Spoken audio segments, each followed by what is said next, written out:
It's an honor to be here. And I want to thank Leah and David and my other hosts, sponsors. It's really this is a great event, and I haven't been to an event like this, so it's hopefully I will do it in your kindness justice. Now I'm going to speak tonight about the illusion of free will, and I found, to my surprise, this is actually a very sensitive subject. It's sensitive to religious people, of course, because without free will, Judaism, Christianity, Islam don't make any sense, if you can imagine such a thing.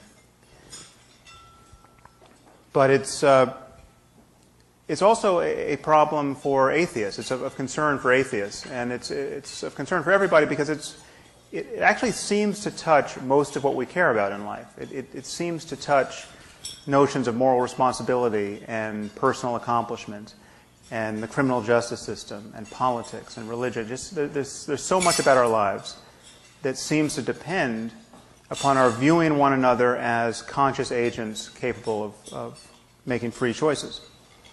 So if the scientific community were ever to declare free will an illusion, as I think it must ultimately, it would precipitate a far more acrimonious culture war than has been waged on the subject of evolution. So the stakes are high. Now, I should also say, just as a warning and point of concern, some percentage of people, I'm only now discovering this by email mostly, some percentage of people find what I'm about to say actually psychologically destabilizing. I mean, it provokes enough anxiety in them that they don't want to hear another word. Now, if you begin to feel like you're one of those people, if what I'm saying starts to feel like it's bad for you, or otherwise not compatible with mental health, by all means, go to the bar. I'll meet you at the bar later, and I will refund your ticket price. Though I'm sorry to say the salad you are eating costs $400. But seriously, I'm not trying to give anyone a nervous breakdown, so I will not take it personally if you tune me out. So I hope to do two things in this talk. I hope to convince you that free will is an illusion, and that there's no way of thinking about it coherently in terms of what we now understand about the nature of reality. And I hope to persuade you that this truth matters. It actually changes something about the way we view the world, and it changes our sense, or should change our sense, of what it would mean to create a just society. Now, the popular conception of free will rests on two assumptions. The first assumption is that each of us was free to behave differently than we did in the past. If you could rewind the movie of your life to some moment 10 minutes ago, or 10 hours ago, 10 years ago, you would be able to proceed differently than you did. If you chose A, you could have chosen B. If you became a firefighter, you could have become a policeman. You had chocolate ice cream, you could have chosen vanilla. It certainly seems to most of us, most of the time, that this is the universe we're living in. The second assumption is that each of us is the conscious author of our thoughts and actions. So that the part of you that thinks and perceives and experiences your life in the present moment is actually the author of your thoughts and choices and subsequent behavior. Now, the problem, unfortunately, is that we know that both of these assumptions are false. The first problem is that we live in a world of cause and effect, and either our wills are determined by a long chain of prior causes, and we're not responsible for them, or they're determined by some random influences, and we're not responsible for them. And no matter how you turn this dial between the iron law of determinism and randomness, this notion of free will doesn't make any more sense. There's no way of combining chance and determinism that makes sense of free will. And consciousness clearly is not in the driver's seat. For instance, there's now a tradition of doing experiments where you give people a very simple choice, just to push one button, the left button or the right button. And they can push whichever they want, whenever they want. And the only other task you give them is to watch a special clock where they can discriminate time in a very fine-grained way. And they just have to notice what time it was when they finally consciously made up their mind. What you find, and what the first person who did this, Benjamin Libet, did, a physiologist who had people hooked up to EEG while doing this, but it's since been replicated with functional magnetic resonance imaging and even direct recordings from the cortices of surgical patients, you find that the time at which a person consciously thinks they have consciously decided to push the left button versus the right, comes some seconds often, at minimum half a second, sometimes up to 5 seconds or 7 seconds after the brain has already decided. You can tell what the person is going to do before they know what they're going to do by looking at the brain data. Now, obviously, this gap is fundamentally hostile to the notion of free will, because this means that someone could tell what you're going to do at a point in time where you think you're still making up your mind.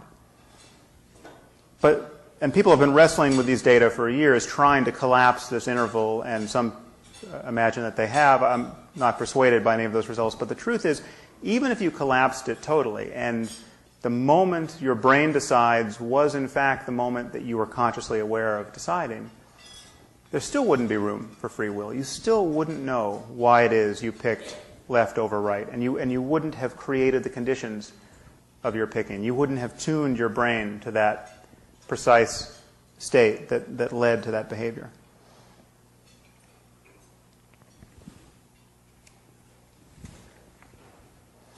And this is not only objectively true. It's not just a matter that the physics of things tells us that free will doesn't make sense. I'm going to argue to you that it's subjectively true, too, that there is actually no evidence of free will in our experience, which many people find quite counterintuitive. Now, what does it mean to say that someone acted of his own free will? Well, if it means anything, it must mean that he could have done otherwise. He could have behaved differently than he did. And not based on some random influences over which he had no control, but because he, as the conscious subject, was in fact the author of his actions. But the problem is no one has ever found a way of describing how physical processes could occur that would make sense of this claim. So you consider your generic murderer. They're all generic after a while, but a person's choice to commit a murder is preceded by a certain pattern of electrochemical activity in his brain, which is in turn the product of prior causes, some combination of bad genes and the developmental effects of an unhappy childhood, and then whatever is impinging on his brain in that moment.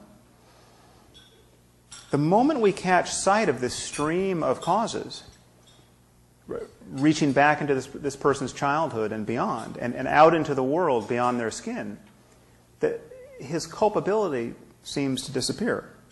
To say that he would have done otherwise, or could have done otherwise, had he wanted to, is simply to say he would have been a different person had he been a different person, or he would have lived in a different universe had he lived in a different universe. And as disturbing as I might find such a person's behavior, I have to admit that if I could trade places with him, atom for atom, I would be him. There's no extra part of me that could decide to see the world differently, or could decide to resist the impulse to victimize other people. And even if you believe that each of us harbors an immortal soul, this problem of responsibility remains. I cannot take credit for the fact that I don't have the soul of a psychopath. I didn't make my soul. if I had truly been in this person's position, if I had the same genes and the same brain, the same life experience, or the same soul, I would have done exactly as he did and for the same reasons. So the role of luck in our lives appears decisive.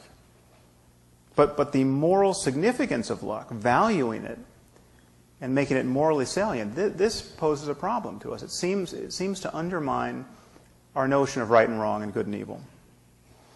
We consider Charles Whitman. He was one of the more famous mass murderers in U.S. history. In 1966, he started by his spree by killing his wife and mother, and then he got on the clock tower at the University of Texas armed with several guns and 700 rounds of ammunition, and shot people for 2 hours until he was killed by police. And he killed 14 people and injured 32.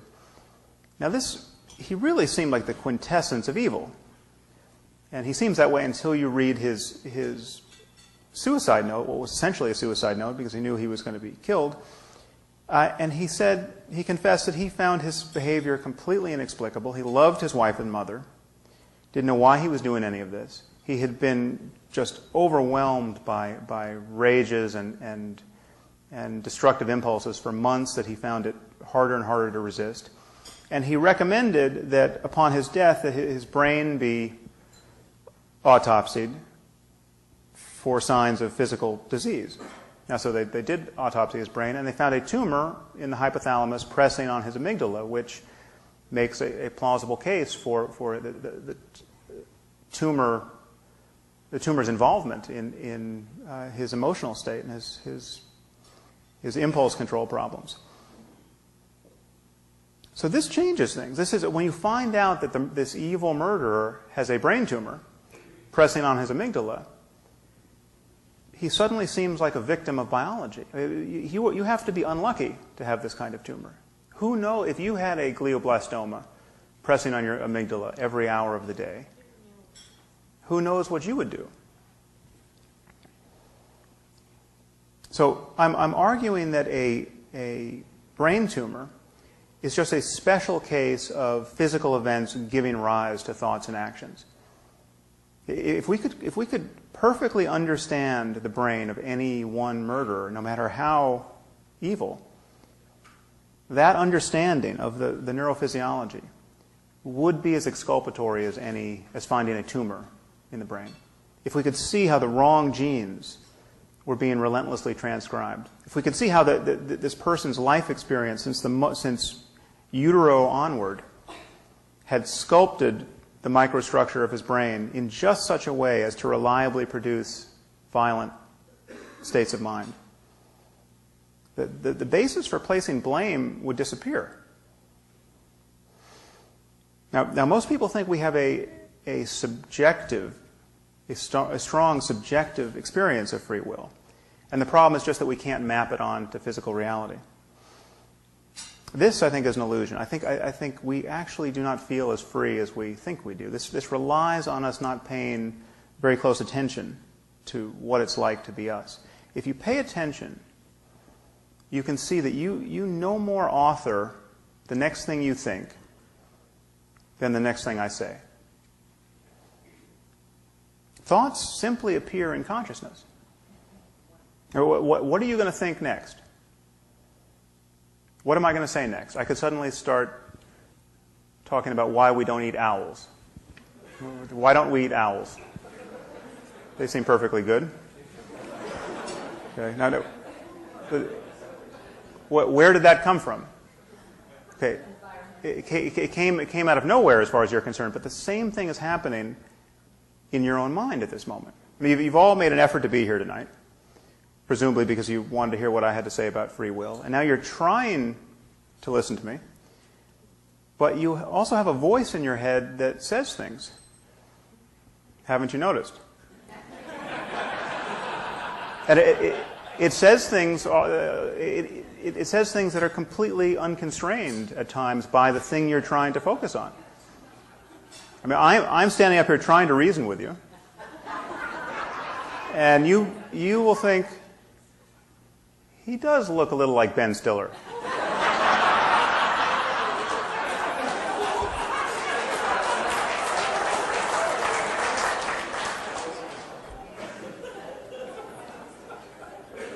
Thoughts just emerge in consciousness. We are not authoring them. That would require that we think them before we think them. If you can't control your next thought, and you don't know what it's going to be until it arises, where's your freedom of will? Now, some people try to save free will by saying, well, you're more than that. You're more than just your conscious mind. You are the totality of events occurring in your body. So it doesn't matter that you're not conscious of much of your mental processing. It's the unconscious neurophysiology of your brain is just as much you as your conscious experience is. The problem, however, is that this really is a bait and switch. You can't honestly take credit for your unconscious mental life. You're making millions of decisions right now with organs other than your brain, of which you're not conscious of. But you don't feel responsible for these decisions. I mean, are you making red blood cells at this moment? Now, your body is, hopefully. But if it were to stop doing this, you would be the victim of that change. You wouldn't be its author. The truth is, we feel or presume an authorship over our actions, over and thoughts, over a certain channel of information in our conscious minds that is illusory. So how can we be free as conscious agents if everything that we consciously intend is caused by things we did not intend and of which we are entirely unaware? We can't. So what does this mean? Well, first, here's what it doesn't mean. People often confuse any description of determinism with fatalism. So they think, well, if everything's determined, why do anything? I'll just sit back and see what happens. So I'll just throw the oars out of the boat. Okay, this is a sign of confusion because, first of all, it's extremely difficult to do. Just I recommend that you one day try it. Just stay in bed all day waiting for something to happen. It becomes hard to do. I mean, you will feel the impulse to get up and do something, and the only way to stay in bed at that point will be to resist this impulse. So doing nothing is itself a choice that has its own consequences, and it becomes very difficult to do. But the fact that our choices depend upon prior causes doesn't mean that choice doesn't matter. Choice is part of this causal stream of the human mind and our world. So the proximate cause of my writing a book on free will was my deciding to write a book on free will. You can't write a book by accident, although some people seem to manage it, frankly. So my choice to write it was one of the primary reasons it came into being. So decisions and effort and willpower and discipline, all of these things matter. These are causal states of the brain that have an effect upon our actions and the world. So the choices we make in life are as important as most people want to believe they are, but they are part of the stream of causality. And so fatalism clearly doesn't make any sense. The idea that the future is going to be whatever it's going to be, independent of what you think and do, that clearly is untrue. But the next choice you make is going to come out of a wilderness of prior causes which you can't see and didn't bring into being. From the perspective of your conscious mind, you are actually no more responsible for your next thought than you are for your birth into this world. You have not built your mind. And in moments where you seem to build it, where you finally take the reins of your life and you decide to acquire knowledge or learn a new skill, the only tools at your disposal are those which you've inherited from moments past. No one picks their parents or the society to which they were born. No one picks the moment in history in which they live. No one picks their genes or the environmental influences that determine the structure of their brain. You are no more responsible for the exact structure and state of your brain in this moment than you are for your height.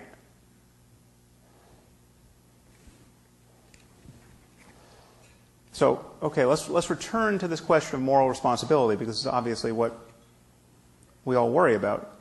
The great concern is that any honest discussion of this, of the causes of human behavior, seems to throw notions of right and wrong and good and evil out the window. And in fact, that the Supreme Court of the United States has said as much. The Supreme Court has said that free will is a, quote, universal and persistent foundation for our system of laws. And determinism is, quote, inconsistent with the underlying precepts of our criminal justice system. So the idea of free will, it really is doing work in the world. This is not merely an academic debate. And it does psychological work as well. So, for instance, if you're taking a nap in the park and you hear a sound, unfamiliar sound, and you're awakened to the sight of a grizzly bear charging at you from across the lawn, it would be perfectly easy for you to understand that you have a problem, okay, without imagining any free will on the part of the bear. There's an immediate threat to your life. Now, the situation changes in some interesting ways if you swap the bear for a man holding an axe. But the introduction of free will into the brain of your attacker is not one of them.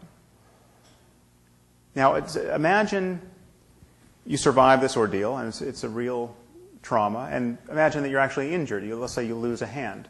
Okay, so you have lasting physical injury, and you narrowly escaped with your life. Imagine the difference in your experience. Your subsequent experience is liable to depend far too much, in my view, on the species of your attacker. So imagine what it would be like to see your human attacker, the person who almost killed you with an axe, on the witness stand during trial. Your anger and hatred of this person might be so intense at that moment as to constitute a further trauma. You might spend years of your life fantasizing about this person's death. How much time would you spend hating the bear? Okay, it seems to me you might even want to go visit the bear at the zoo with your friends. You'd say, that is the big one. That is the one that almost got me. You might be pointing with this hand, however.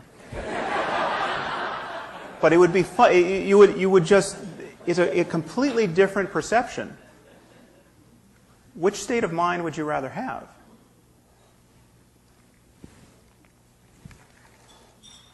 So the bear clearly was just being a bear. Now, what else is a grizzly bear going to do when it finds you sleeping in the park?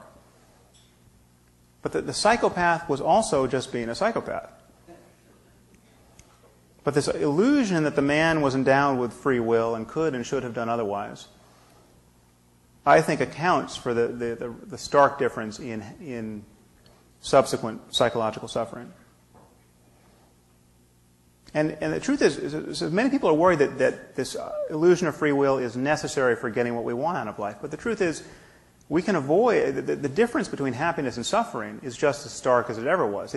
I no more want to be eaten by a bear than I want to be killed by a man with an axe. These are both very good things to avoid. And we can avoid them.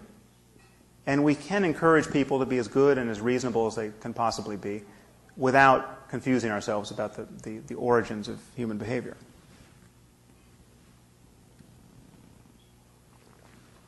I mean, just think, well, what is it that we most condemn in other people morally and legally? It's really the conscious intention to do harm. Now, why is consciousness so relevant? It's because in consciousness it seems that the global properties of our minds get together. The consciousness is where your beliefs and desires and long-term goals and intentions rub up against each other.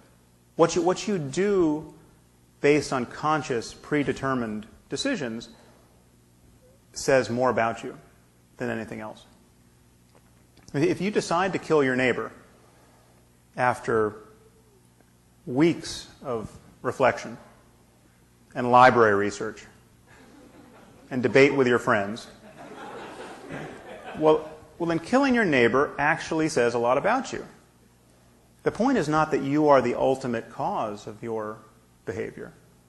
You didn't build yourself. I mean, the point is, for whatever reason, you have the mind of a murderer. You're not responsible for the fact that you have that mind, no more than a bear is responsible for the fact that it's a bear. But a grizzly bear really is a grizzly bear. And if you see one outside on the sidewalk tonight, it's worth taking seriously. A bear really will eat you. But we don't have to think about free will in that context. So clearly certain criminals are more dangerous than bears, and we have to lock them up to keep the rest of us safe. The moral justification for this is totally straightforward. Everyone is better off that way. But what doesn't make sense is retribution. The notion of punishing someone because they really, really deserve it. That doesn't make sense. Hatred doesn't make sense. We don't exact retribution against bears. Actually, that's not entirely true. We used to do that. It says in Exodus that if an ox gores a person, the ox is to be stoned to death and its flesh cannot be eaten.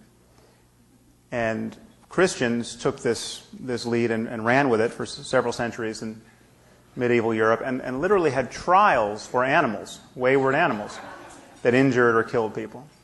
There were literally accounts of and these animals were represented by lawyers. And there are accounts of one lawyer representing a colony of rats, and he pled that his clients couldn't appear in court because there were so many cats about willing to do them mischief. This seems completely insane from our point of view, but it should suggest to you how prone to confusion we are on this point. Now, this is also not to rule out the possibility that certain punishments may be necessary for deterring certain crimes or influencing people's behavior. The one difference between most people and most bears is that we can be persuaded by the mere idea of certain punishments. But this is a very different view of punishment than retribution. This is a purely pragmatic view of what will deter crime, what will mitigate suffering, what will mitigate risk. So dispensing with the illusion of free will actually allows us to focus on what actually matters: mitigating harm, remediating suffering. So I'm not arguing that everyone's not guilty by reason of insanity. I'm not saying that we can't make these usual distinctions between a voluntary action and an involuntary one, or between the moral responsibilities of an adult and those of a child. These are important distinctions to make, but they don't track with this sense of free will. In the United States, we have 13-year-olds serving life sentences. And it's not because some panel of experts has found that this particular child could not possibly be rehabilitated. It's because some judge or jury deemed that child the ultimate source of his evil and exacted retribution as a punishment. So it seems to me that certain moral intuitions begin to relax once you take this picture of scientific causality on board. When you have to admit that even the most terrifying people are at some basic level unlucky to be who they are. The logic of hating them as opposed to fearing them and restraining them begins to break down. And once again, this is true even if you believe that every human being harbors a soul. To be born with the soul of a psychopath is to be unlucky. So one consequence of this view, or so I suggest, is that it reduces hatred. Actually, in my view, completely undercuts the logic of hatred. It also increases empathy and compassion. Take an example, which I should probably get a new example, but the example of the worst person who's ever lived, in my mind, at the moment, is Uday Hussein. He's not objectively the worst, but he's about as odious a person as I can think of. He was one of Saddam's eldest sons. He used to, when he would see a wedding in progress in Baghdad, he would descend with his thugs and rape the bride, just for the fun of it. Sometimes he would torture and kill the bride. He did this more than once. Whatever you think about the ethics of the war in Iraq, it seems to me pretty obvious that given that we couldn't capture him and stop him from doing these things, it was good that we killed him. mean, unless you are a total pacifist, it seems to me that you have to admit this is what guns are for. To shoot people like Uday Hussein. But simply walk back the timeline of his life. Imagine him as a 4-year-old boy. He could have been a creepy little boy, no doubt. It's quite possible there are child psychopaths, but he was also a very unlucky one. I mean, he had Saddam Hussein as a father. How unlucky can you get? He was the 4-year-old boy who was going to become the psychopath Uday Hussein, through no fault of his own. Now, and if we could have intervened at any point there, at 4, at 5, at 6, at 7, that would have been the right thing to do, and compassion would have been the right motive. When would compassion stop being the right motive? Would it be wrong to feel compassion for the 18-year-old Uday Hussein? I don't think so. He's just as unlucky as the 4-year-old. So ironically, if you want to be like Jesus and love your enemies, or at least not hate them, this is a doorway into compassion for even the worst people who have ever lived. Taking a wider picture of scientific causality into view.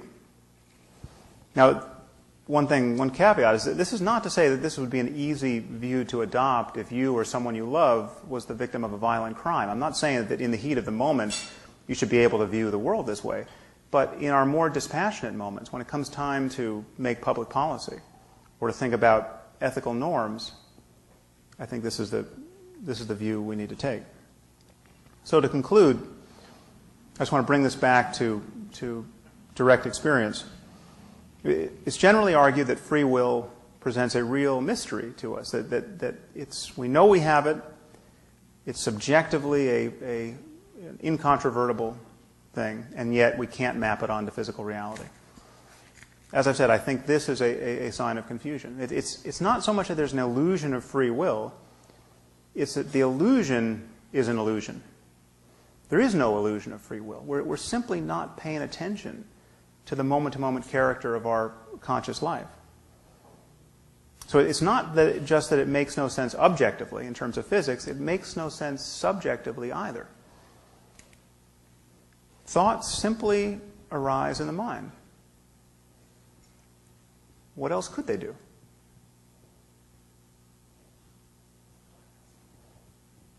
Now, some of you might think this sounds depressing, so in closing, I want to attempt to banish that, and no doubt we'll talk about that in the Q&A.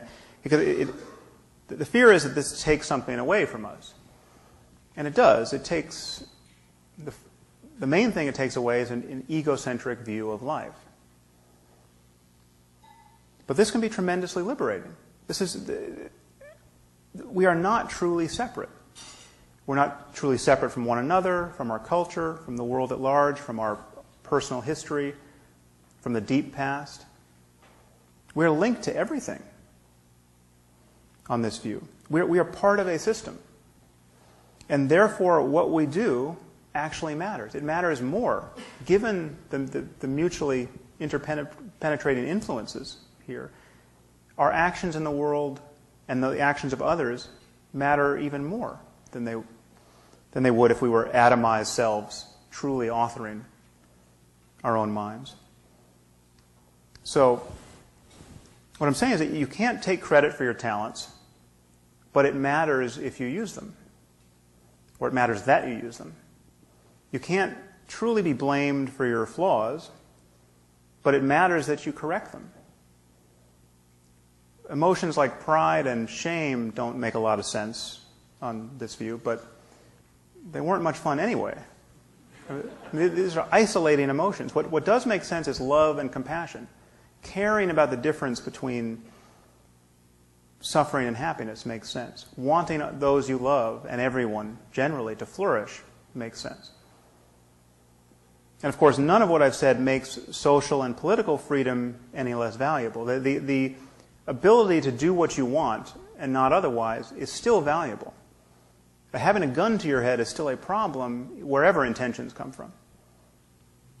But the idea that we as conscious beings are deeply responsible for the characters of our minds simply can't be mapped onto reality. And if we want to be guided by reality, rather than by the fantasy lives of our ancestors, I think we have to revise our view.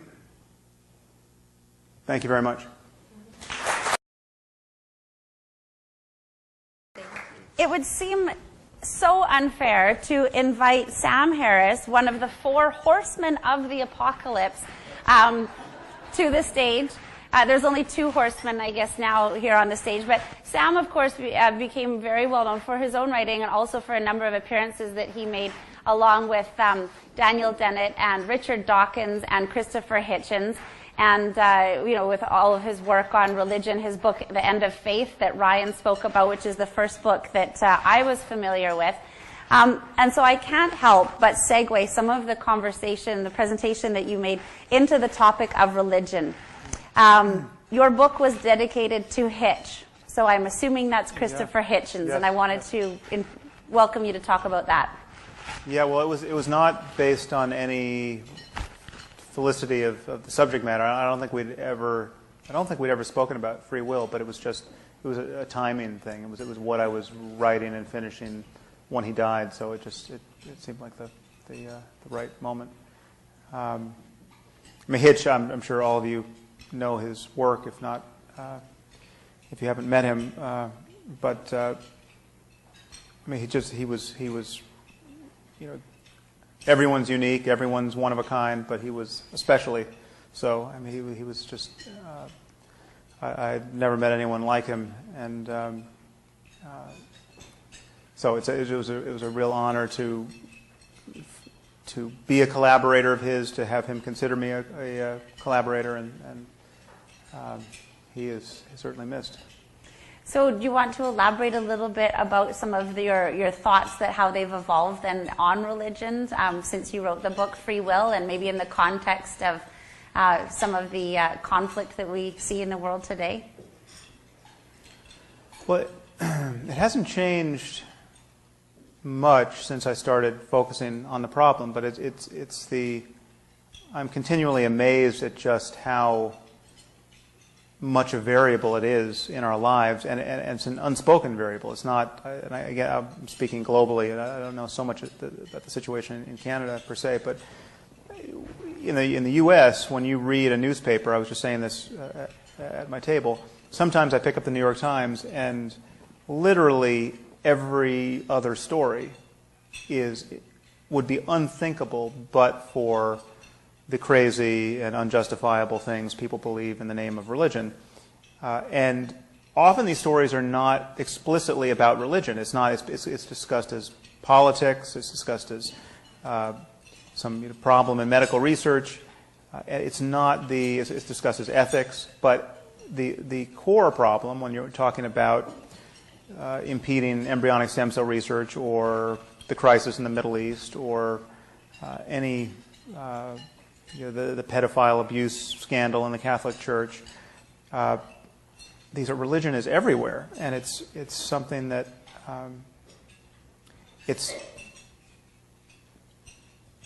does immense unnecessary harm at its worst, and at its best, it gives people bad reasons to be good where good reasons are actually available.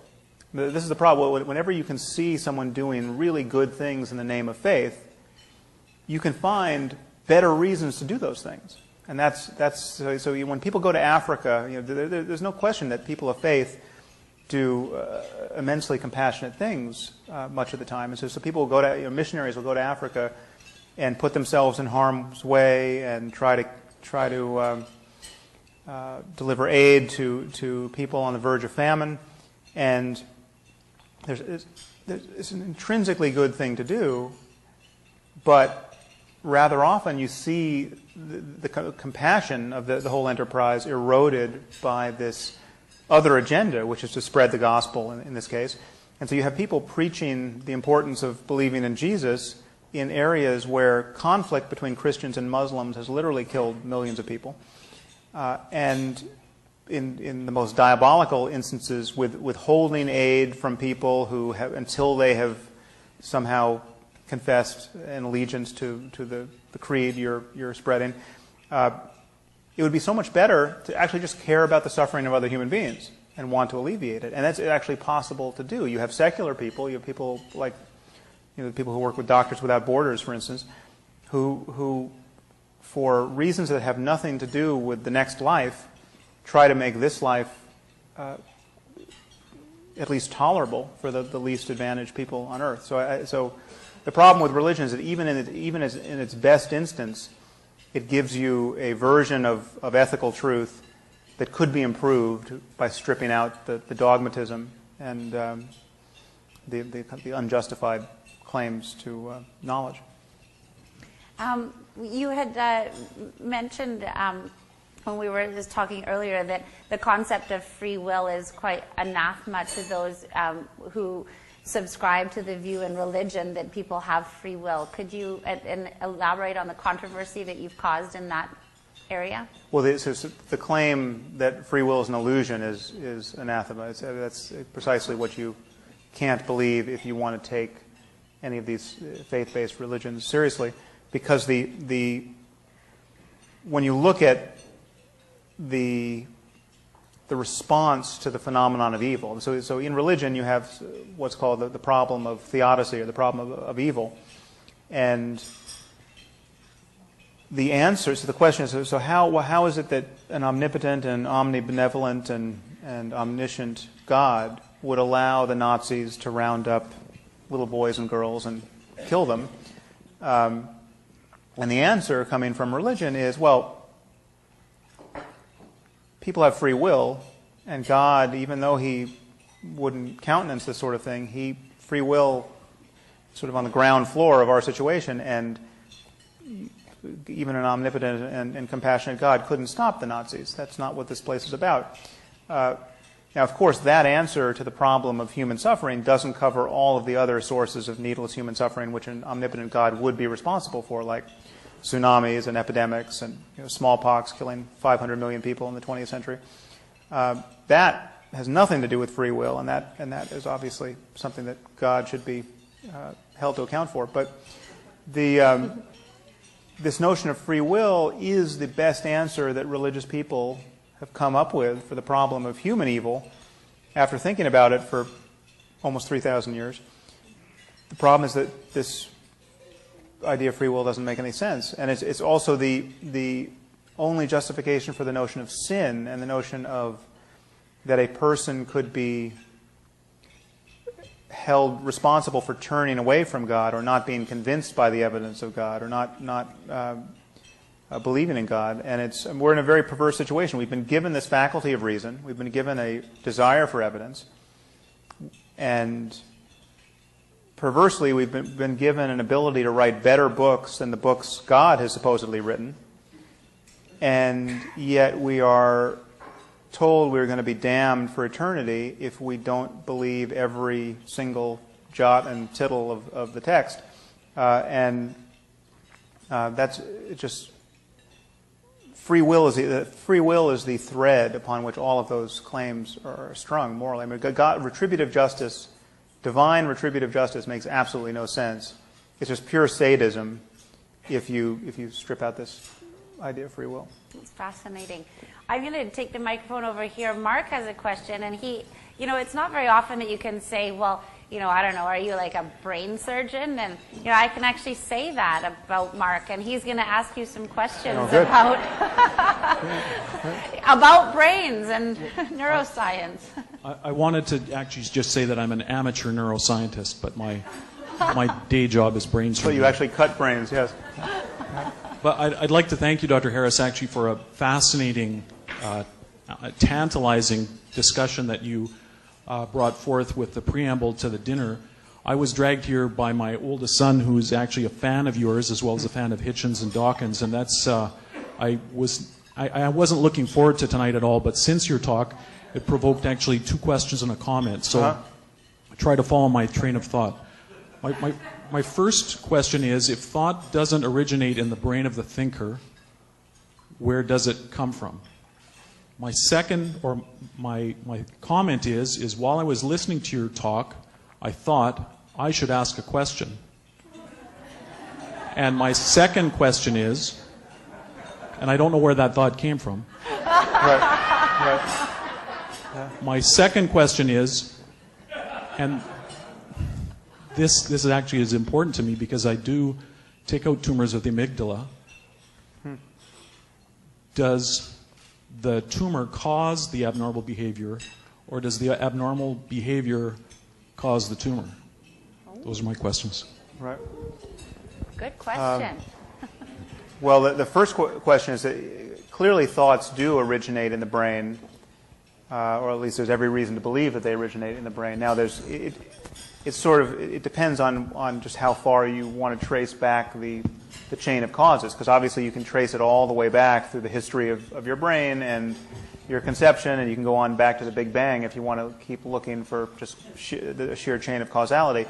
But it's not unreasonable to draw a circle around the proximate causes of any thought or behavior and say, well, yeah, it's this state of your brain in this instant that is producing that thought, and kind of sort of start the clock running right there.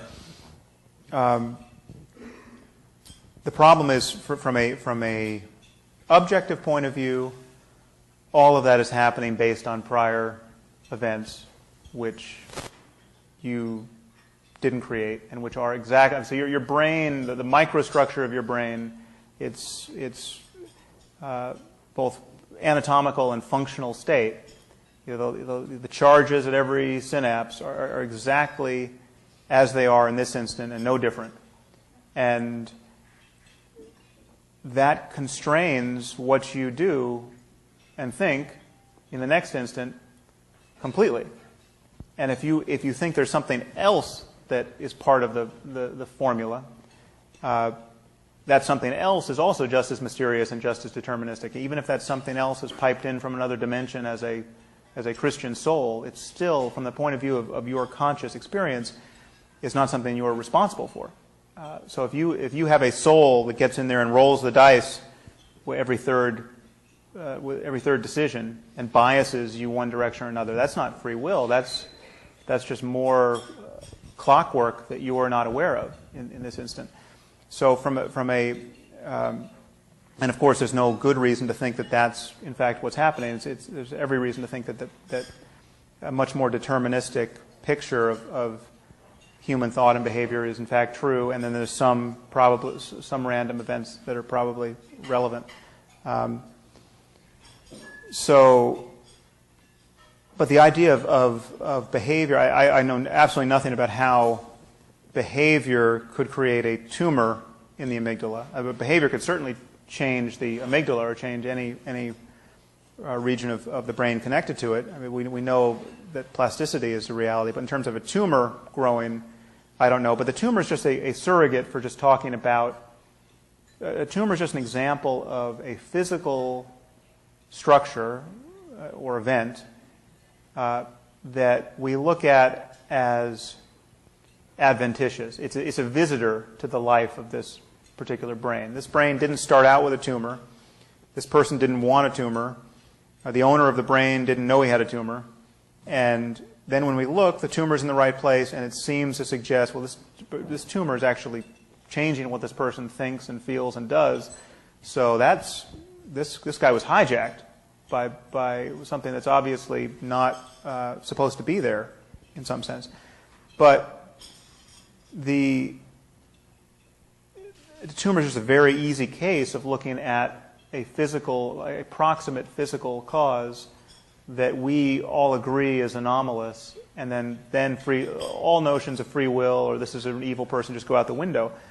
But what I'm saying is that every physical cause has the same character. Having the genes you have is just like, I mean, being as precisely as intelligent as you are, based on your genes and your life experience, is one big tumor of a sort.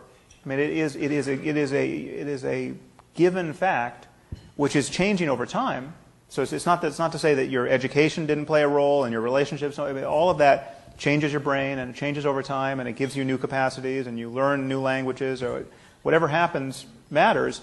But that whole process is just an unfolding of one event following another, and there's no place you can stand proudly saying, "I did it. I'm a self-made man."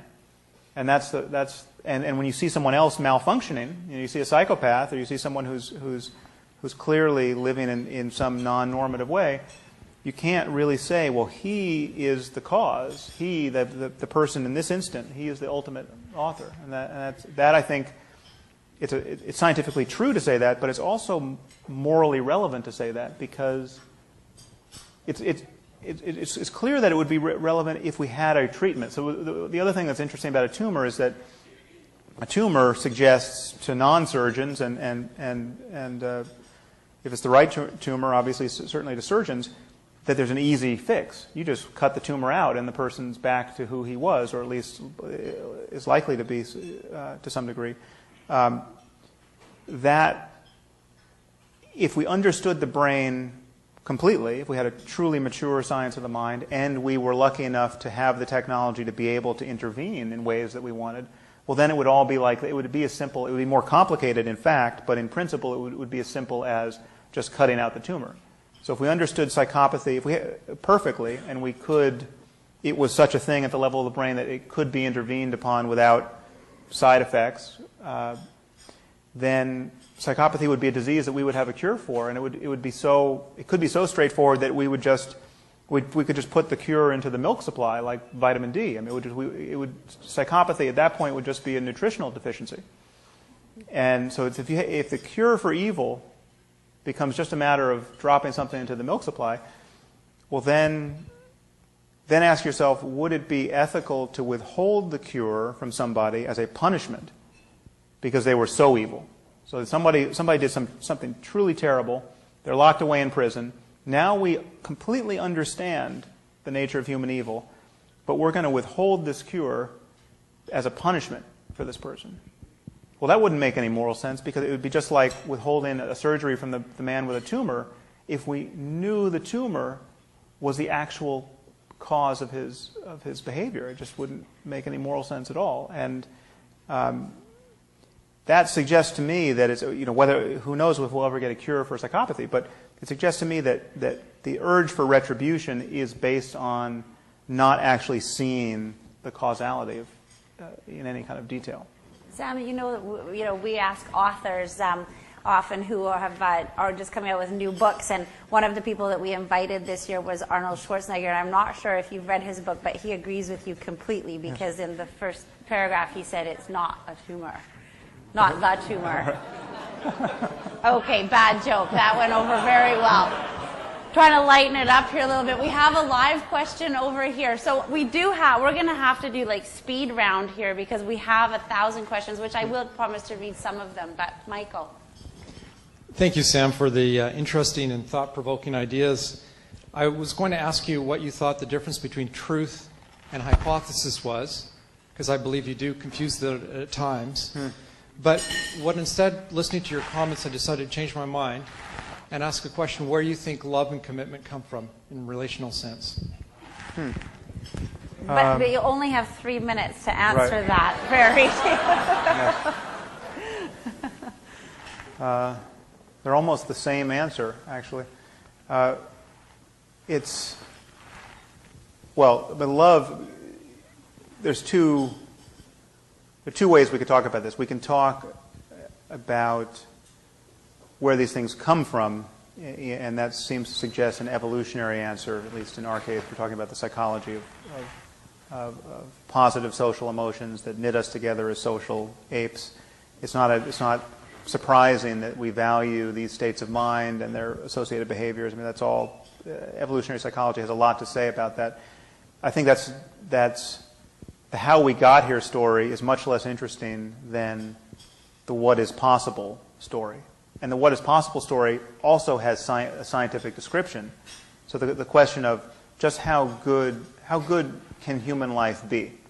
What are the truly normative ways of being in the world, subjectively and socially, so as to maximize your own flourishing and the flourishing of others? And love is clearly one of those, one piece of software you want humming along on the hard drive most of the time. And there are certain instances where it may be non-adaptive or not compatible with survival, say. But for the most part, how we got here in evolutionary terms is less interesting to me, though it's a completely valid area of inquiry, than just what is human consciousness capable of. Even beyond that, what is consciousness capable of?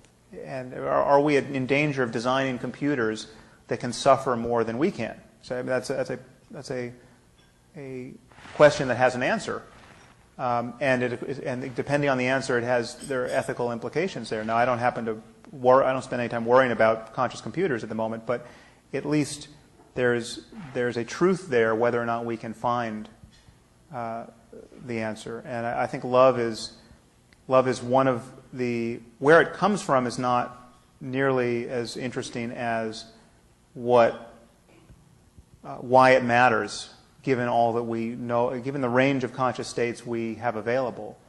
Is there anything better than love as a interpersonal tone? And is there any? Does life get worse when you want other people, as a reflex, where you want other people to be happy, where you want their dreams realized, where you want them to flourish?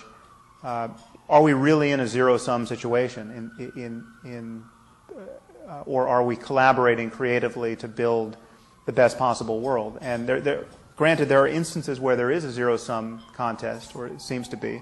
There's one slice of pie left, and there's 10 of us, and we all want it. Well, then, okay, then we need some negotiation or some system that's going to be fair. But now, why does fairness make any sense? Why is fairness good? Well, fairness is good because it, more often than not, redounds to everyone's advantage. Even the 9 people who don't get the pie in that instance know that in a fair system, they are better off more often than not. And there's also a pleasure to be taken in somebody else's pleasure. And there's a pleasure to be taken in being someone who's willing to sacrifice for someone else's pleasure. Some people get more pleasure from saying, "Oh, no, you take the pie. I wanted it, but actually, I want you to have it."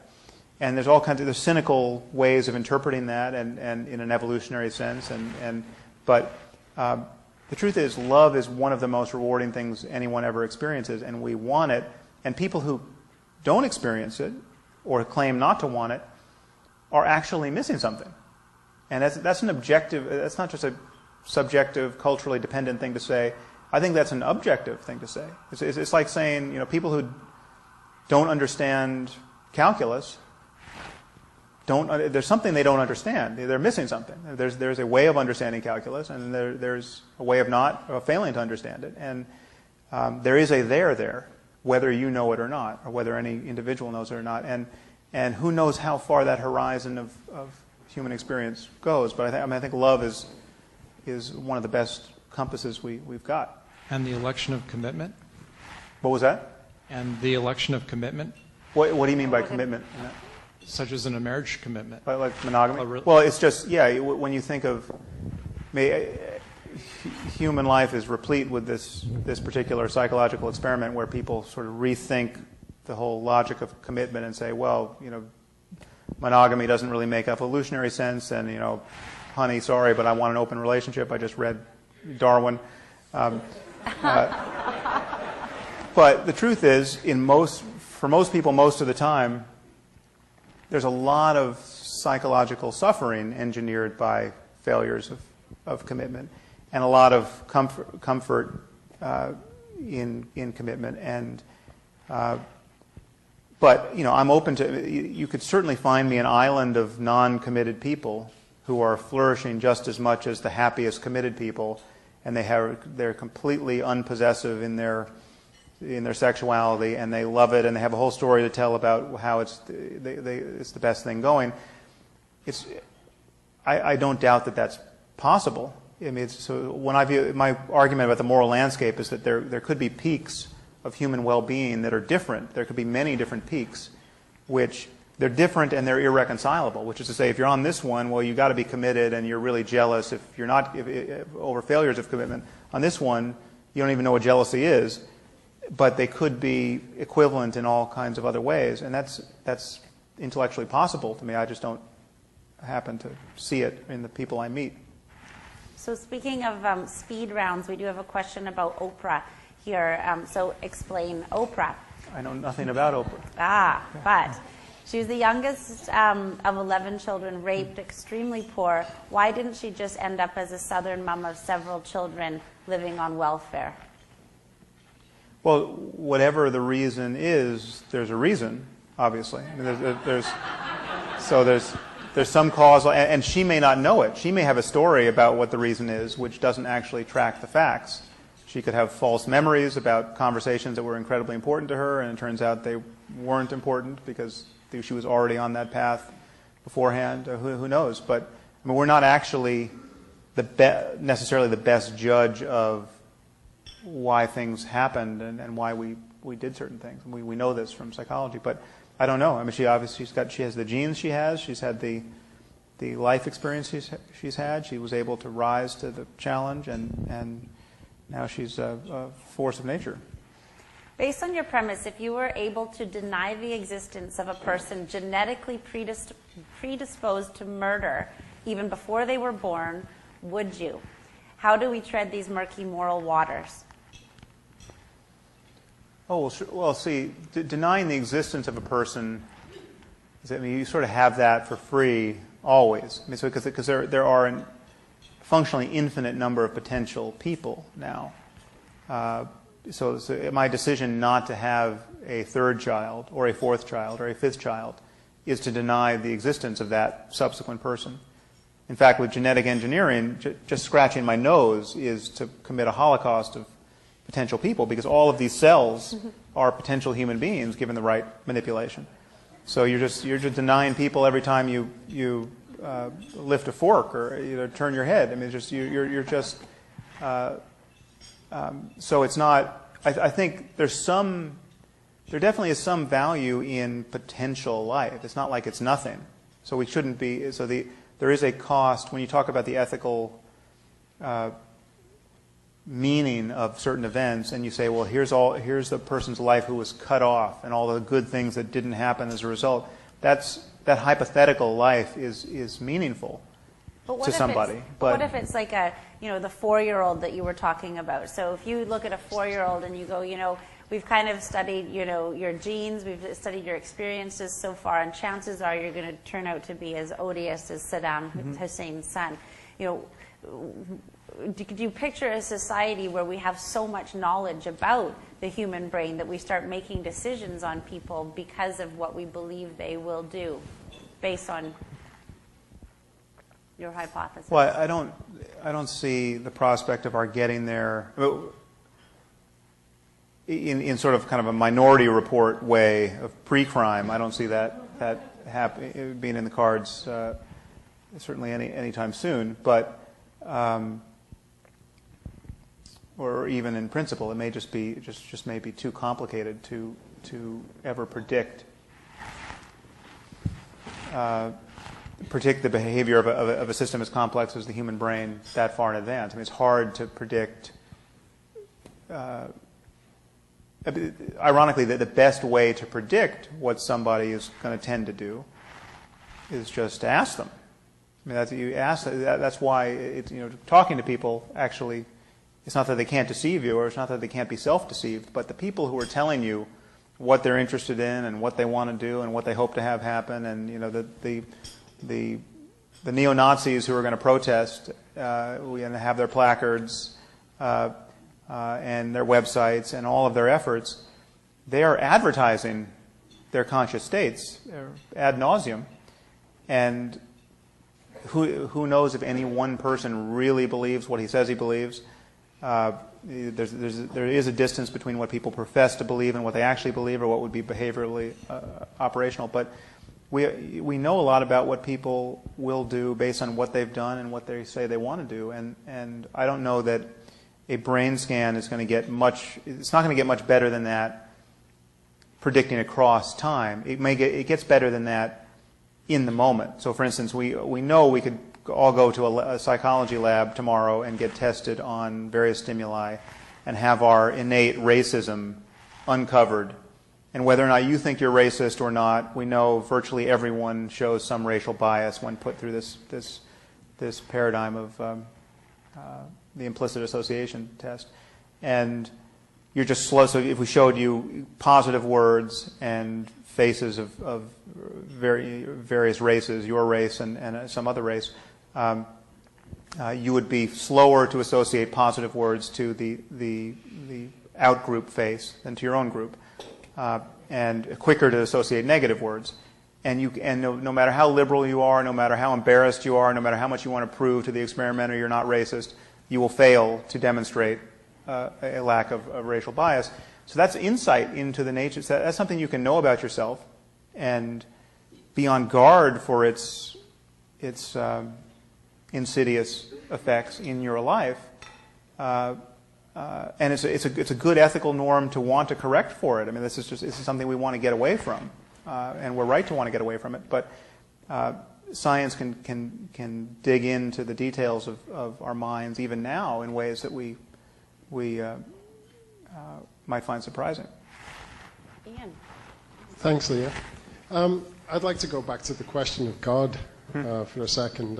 Pascal suggested that the betting man would believe in God, because if you believe in God Right. and God doesn't exist, then at least you might have lived a virtuous life.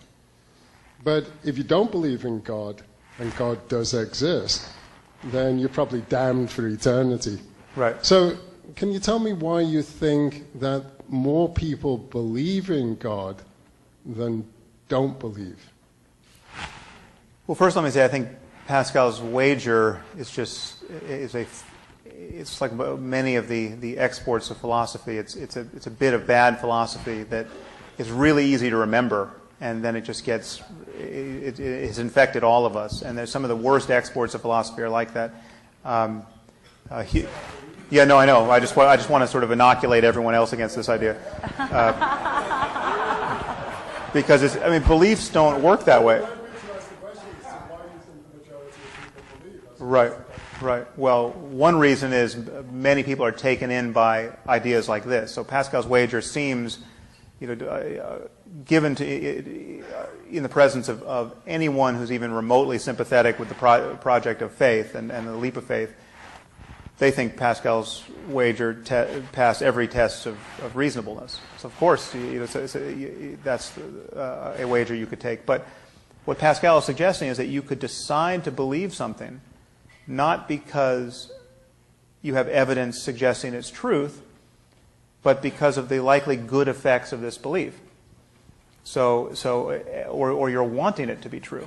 So obviously, belief. If you're wanting something to be true, is one of the reasons why you believe it's to be true. Well, you're just the poster child for wishful thinking or self-deception. I mean, that is exactly that's why we have the word wishful thinking or self-deception. Or cognitive bias. I mean, all of these things are meant to put us on guard against that very attitude. And we know we have those biases, but to consciously believe something that you have no good reason to believe is true, in fact, many reasons to believe is not true, based on the threat that if you don't believe it, and it is true, you're screwed, that is not something you can do in the full light of consciousness, or so I would imagine. If you're someone who claims to have done that, you sort of you were on the track to believe this anyway, and now this is something this is a game you play in terms of justifying it. Beliefs are not like clothing. You can't. Their comfort and their utility can't be our reason for adopting them, and so I think Pascal just was not being kind of honest on that point, but. Why are so many people religious? Well, it's not that there's no. It has many effects that could be beneficial to groups. It enforces a kind of in-group coherence, and may energize certain groups in competition with other groups to all be organized around the same otherworldly God and behavioral taboos and superstitions. But I think that the deeper issue is that we have this feature of our minds of forming beliefs about that. We have language, we have cognition, we have a desire to understand what's going on in the world, which is not hard to explain. And we've had this for as long as we could. I mean, just imagine what we were like when we knew absolutely nothing, when we really were just apes trying to find food. and at odds with everything in the world that we didn't understand, including strange conspecifics, which is other apes who were not on the same team. And we begin this project trying to figure out where we are and how to make things better and how to organize ourselves. And religion is in some sense, the first effort to do that. It's like to intuit order in the world and to personalize that order. To say, so when you see a bolt of lightning, to think that that is, you're in relationship to something that is raining down that bolt of lightning. And that there are unseen forces that you could somehow propitiate in order to make life better. I mean, we come from a species in almost every culture on Earth that practice human sacrifice for the explicit reason of propitiating angry gods for all manner of things, to change the weather, to make sure buildings would stay up. I mean, we used to bury children alive in post holes dug under the foundation of buildings as a way to just to hope that the buildings wouldn't be knocked down by earthquakes or wind. And this is what happens in the absence of engineers. This is how we respond to the vagaries of nature. So this is where we come from. And I mean, it's a miracle. So what's not, to my eye, what's strange is not that we have still so much religiosity around us. What's amazing is that anything works at all. You know, that we have figured anything out. And so it's when you just look at how religious enthusiasm and conviction has winnowed on every specific question where it has really collided with science over the last, I mean, in the West, and not to speak of Christianity specifically. When you look at, before there was a germ theory of disease and before there was anything like real medicine, we had no idea how people got sick. People were just dropping dead all around us. Unless we saw them clubbed over the head, we didn't know why. And so the answers to all of these problems were religious. It was the evil eye, it was demonic possession, it was God striking you down for blaspheming. So when the bubonic plague started raging in Europe, we were literally cutting people's tongues out for blasphemy as a response to the plague, because we had no idea what we were dealing with. But the moment we develop a scientific understanding and response to the mechanisms of disease, all of these questions get answered now in the purview of science. And now the people who are performing exorcisms on their epileptic children, they are a total aberration, at least in the West. I mean, there are certain places where they're not. And that is the thing to notice about that is a unidirectional process. I submit that there is no question on which science was once the authority, but now, after years of progress, that authority has been ceded to the church, right? But there are a functionally infinite number of questions where it has run the other way, and it's just going to keep happening. So I think it's fascinating just to think about, if we were to project ourselves 200 years into the future, what would we be laughing about that we are doing today in our society? I'm conscious of the time that we've got two more questions, and I'll ask the final one. We've got one at the back. Hi, Sam. Welcome to the most secular city in Canada. Oh, thank you. In North America, maybe. I'm with the Centre for Inquiry. We're Canada's largest free thought skeptical organization. Yeah. I think you're familiar with us. I'm an atheist, very proud to say so, like you are. So I have a concern about your free will argument. And it's that 7-second or 1-second gap that opens up between when our subconscious makes a decision and when we act, that there might be room there for the religious to have the soul enter that gap. Right. And I wonder, first of all, if you think that that's a legitimate a problem that exists with your argument, or is the soul just like a tumor? Well, as I said, I don't think the soul helps. I think that if you don't know what your soul is going to do next, you're not in control of your soul. So it's not, the gap isn't really. I don't even need the gap. You can trim down the gap to nothing. And so let's say the moment you're conscious of deciding is in fact the first moment that your brain or your soul kicked off this decision. You still don't know why it was the way it was. So if I say to you, you're completely free right now. I'm going to ask you to think of something, a category of thing, You can pick anyone you want. You're completely free. Think of a city somewhere on Earth other than Vancouver. Just take as long as you want. You can have as many candidates. You can go back and forth. Whatever you decide on. Right now, the first thing to notice is that there's all these cities whose names you know, and let's say you know. So Cairo is a city, and you just didn't happen to think of Cairo. Let's say you were trying to decide between Calgary and New York and Paris, and for whatever reason you picked Paris, but Cairo you never entertained. You absolutely know that Cairo is a city. So the question is, for whatever reason, Cairo was not in the cards, whether it was a state of your brain or a state of your soul. So my question is, were you free to pick that which did not occur to you to pick? And I think the obvious answer is no. You were just not free. Cairo was not happening.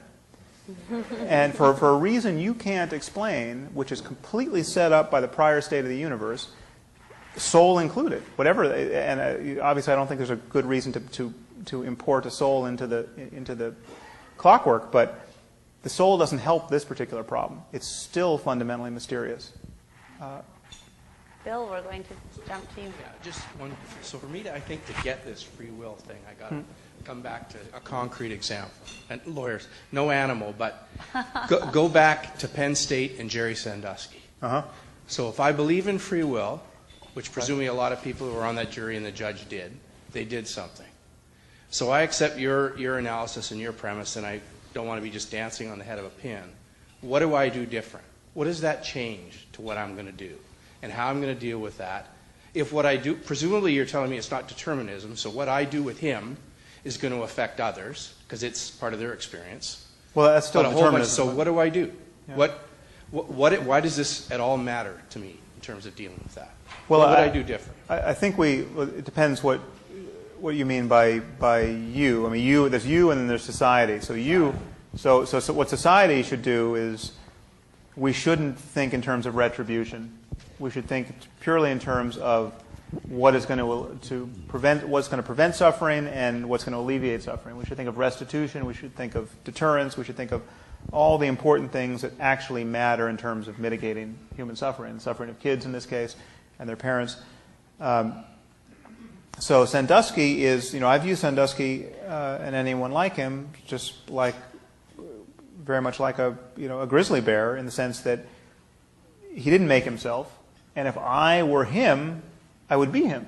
I mean, I'm actually not responsible for the fact that I'm not him. By some accident of good fortune, I don't have the problem that Sandusky has.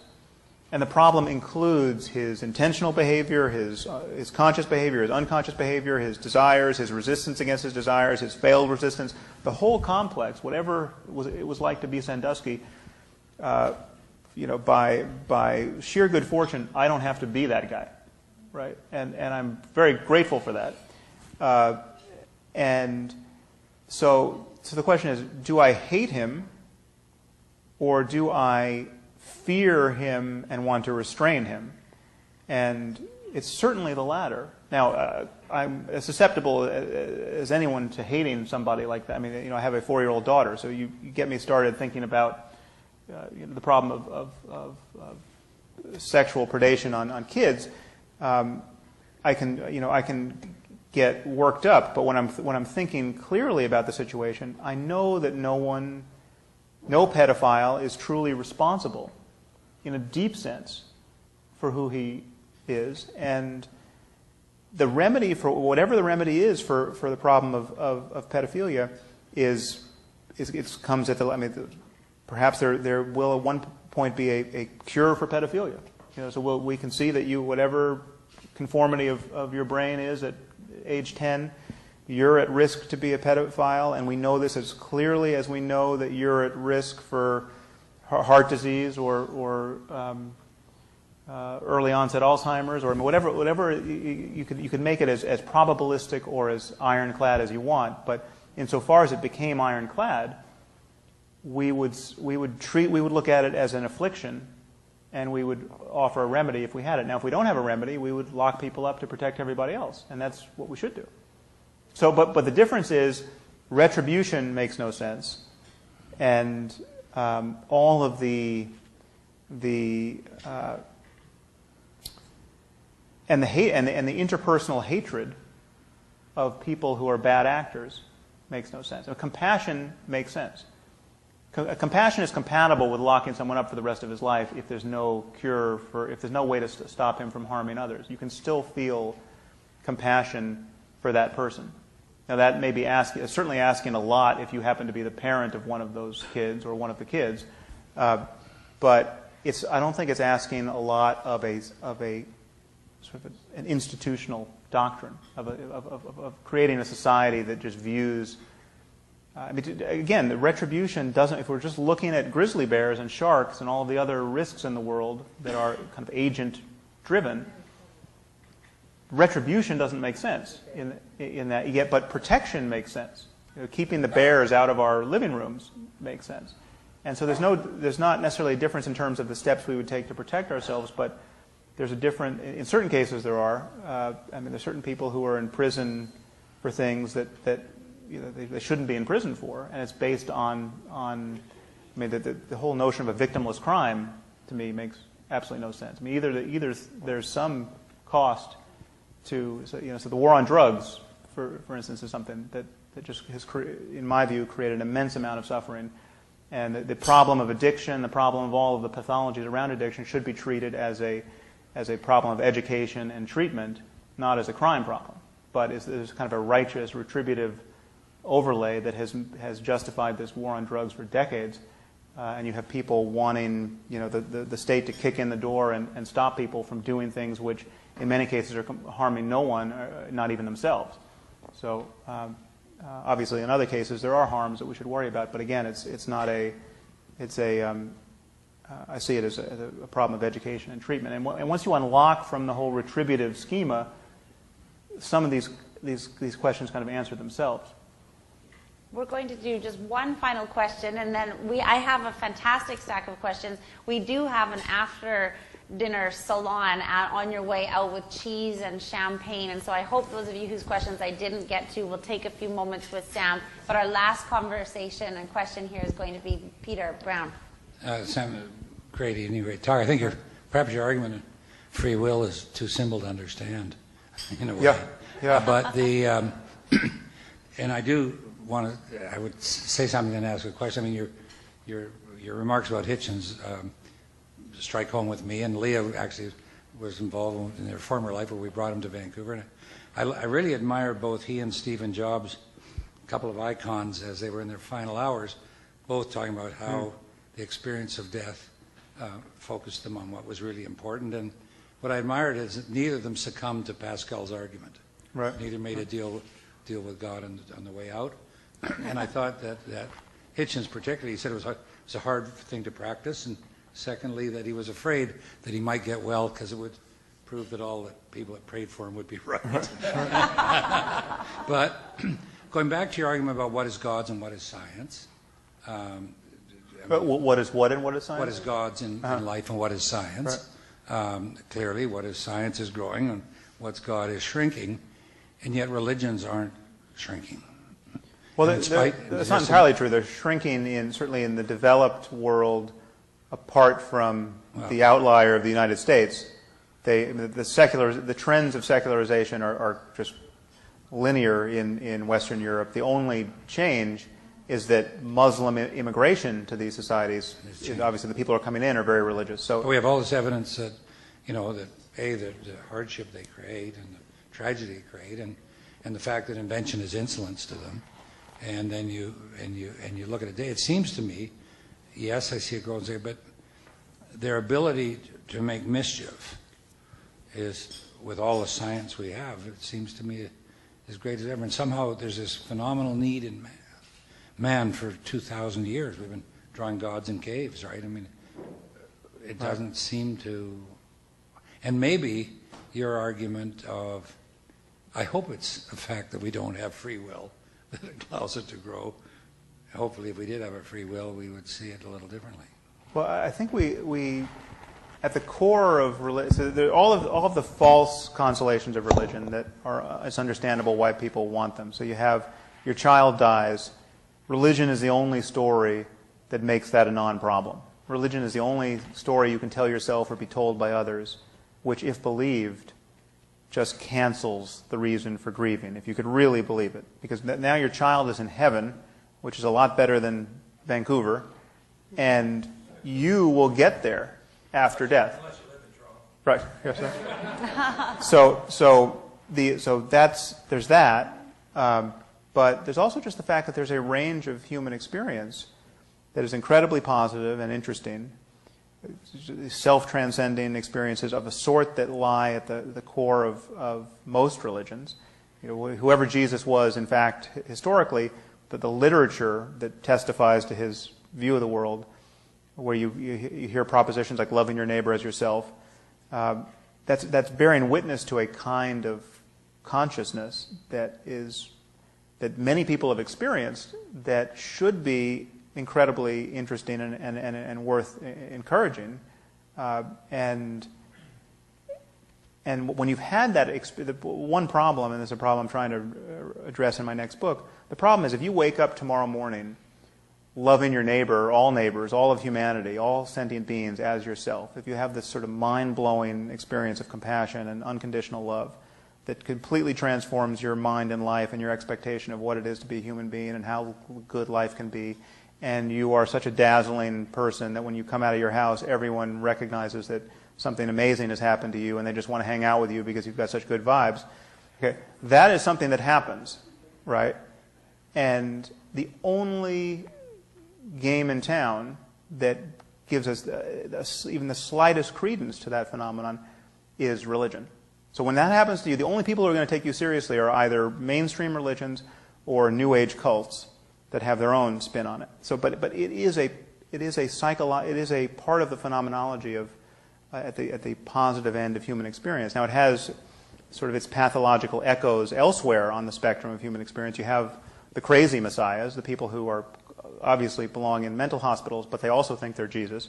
There are other ways of experiencing erosion of a conventional self, but there's an incredibly positive experience that people can have, many of them, that only religion has talked about, and very few scientists have any awareness of or interest in, and we have to overcome that, because when people feel these things or meet people who credibly feel these things, they say, well, this is clearly the most important thing in life. This is who I want to be. This is who I want to be with.